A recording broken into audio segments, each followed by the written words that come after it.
Okay, so today I'm going to be doing something very exciting. I've been waiting to do this all day long and I can't wait to finally get around to it. I'm going to be unboxing this massive box of antique clothing that I recently bought at an auction online. It was extremely exciting. It was my first time buying anything, but specifically antique clothing, at auction, at a live auction rather than, somewhere like eBay. And it's extremely exciting and I'm so glad I got this. There are a couple of boxes like this going up, of sort of an unspecified number. I managed to snag one of them, so I was extremely excited. And yeah, so it arrived today with the courier. Absolutely huge box. I was gonna ask if I could go pick it up because I'm in London as well. There's no way I would have been able to carry this box by myself. It's really big, it's like this big and really heavy. So all of these garments were sold as damaged, for study, for repurposing, all of that kind of thing, and as late 19th century to early 20th century. If something's like really damaged, if there are holes, seam breaks, if the lining's coming away, then you can get inside and really see what the guts look like, and that's really exciting in its own way. So I'm gonna get going in just a second. I need to just make sure that everything's nice and safe and appropriate for these garments. They are already damaged and they are, as you can kind of see, just sort of smushed into this box. So they haven't necessarily been treated with the most love, but now that they are making their way into my collection, I'm going to try and, treat them a little bit better than they might have been in the last few years, or maybe just the last month or so. So I'm going to put out some tissue on this table just because it's got a couple of bits that might snag on things, and if there's any remaining dirt or whatever. I've already washed my hands and I'll take my ring off to make sure it's not going to catch, and I haven't got anything on that's going to like drop forward onto the surface as I'm looking at the things. So I'm just going to do that and I'll be 1 second.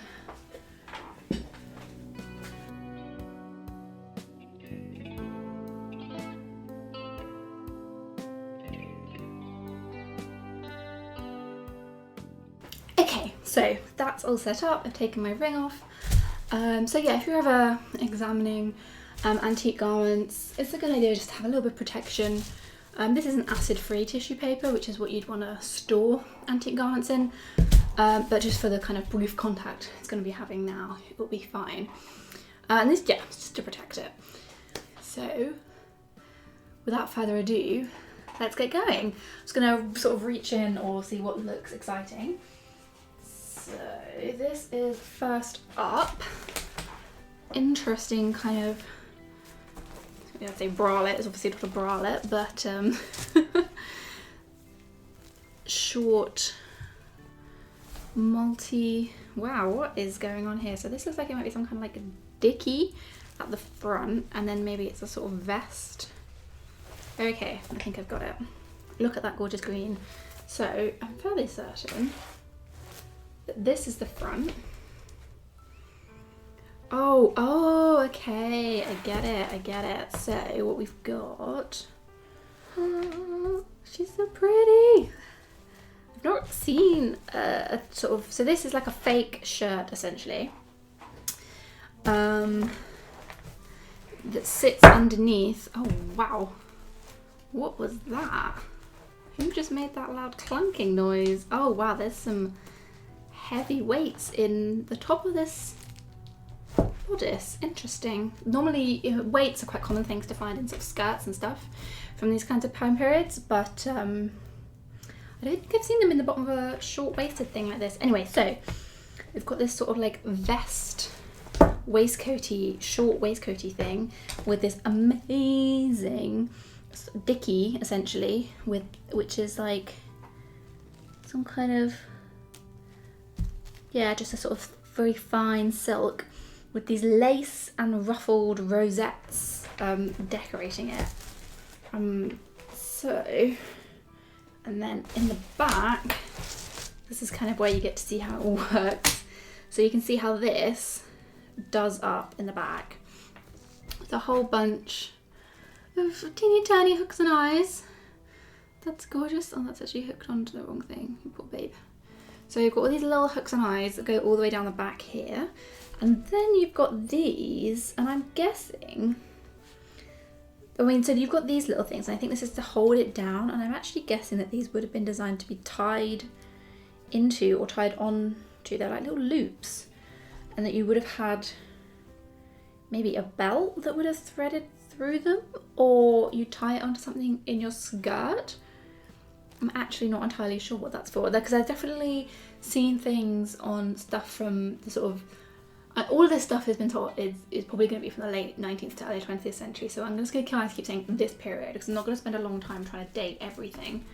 A lot of stuff from this period you kind of see, especially Edwardian, little hooks or loops and buttons and things around the waist and the skirt that hook to each other and stop them from coming unhooked. But I don't know if I've seen one which has these kinds of loops and nothing obvious that it would attach to.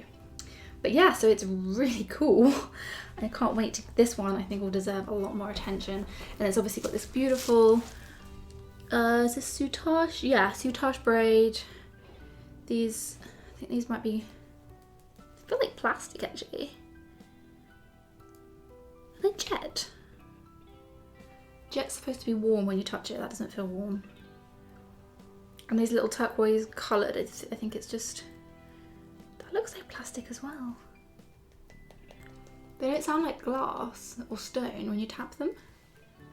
That's very strange, okay.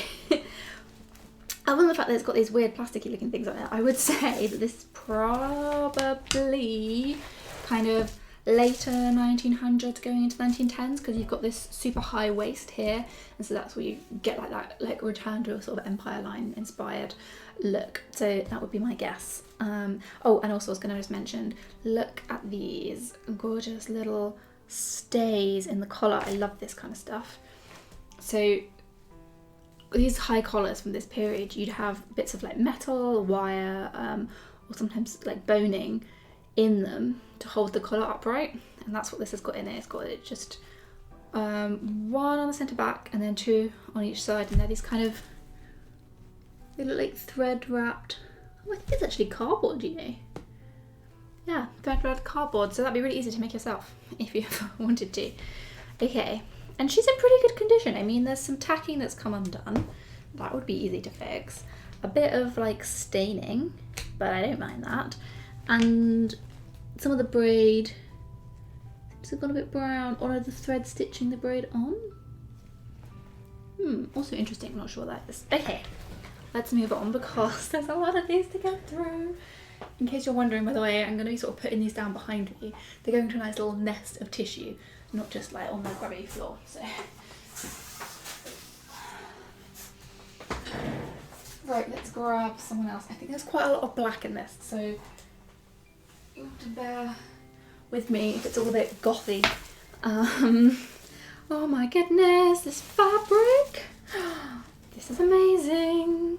Oh my god, these ruffles. Oh my god. Oh my goodness. Oh my goodness. Okay, let's start from the whole. Generally, I find when you're looking at old stuff, old garments, especially when you sort of pick them up from this like pile, as much as it can be exciting to get distracted by the little details, it's quite good just to look at the whole thing. So this has got a tag on it, probably from the auction house, nothing particularly revealing there. This is absolutely stunningly gorgeous. So it's this wonderful sheer like organza with these stripes all woven in, and actually if you are looking really closely, it's so it's actually, this fabric has got, fabrics have a warp and a weft, which is the way the two directions that the threads go in, and this where the stripes aren't, so the sheer bits, there is no warp thread, it's just the weft thread. I mean, I'm assuming it's the weft if the fabric grains have been used the way we would today, and so it's only got warp threads going where the stripes are, and then where it's invisible it's just weft. That's really amazing. I don't think I've seen a fabric like that before. I wonder, it must have a name.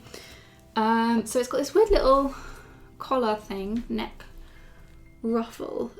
It seems a bit weird. I'm going to add it later. So the damage on this one is quite, I mean, this is sad damage because this is damage caused by a horrible hanger. Never hang on like horrible little wire thin hangers. Give them nice lots of padding, or just don't hang if you can avoid it, if the shoulders are delicate, because it just shreds them. This side's not too bad. Oh, it's a bit dodged down there. But so it's got this would look so cool today. It's got this amazing ruffle all the way around the bodice. It's got these wonderful long sleeves, which have the inner sleeve, which is just like fitted, and then they have this ruffle going around the inner sleeve. That's bonkers and beautiful. Yeah, she's a stunner. Does up the back with hooks and eyes, yep. And also has this little waist tie at the back. And looking at it, I mean, so it's quite loose, and it's got a lot of, if you look at the length of the bodice, so this is the back, where the back is, the line of the back. Look how much longer the front is. Oh, that sad rip. Anyway, it being this much longer in the front says to me that it was intended to be that Edwardian blousey pigeon breast style. So you'd have all this extra fabric, so that when you tucked it in, and it was all at your waist, and even this would be really nicely blousing out down kind of at the lower bust area. Oh, stunning. I love her. Okay, that's definitely one to recreate, and honestly, would look so good in a modern wardrobe. And that's like a lot of like tops with the big ruffles that you see today. Right, let's try and get something not black, shall we? Okay. This girl is dark, but not actually black. What is this? This is like a plummy brocade. Oh, is it a jacket? Oh my goodness.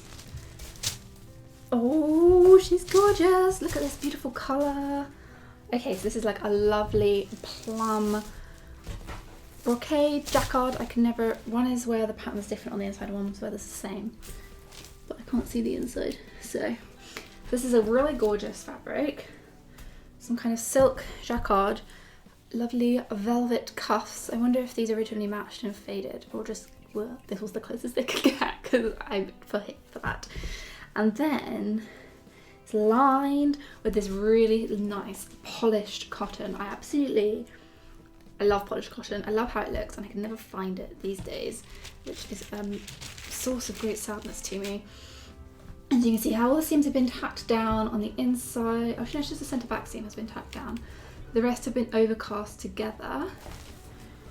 And then, oh, it's lost its buttons.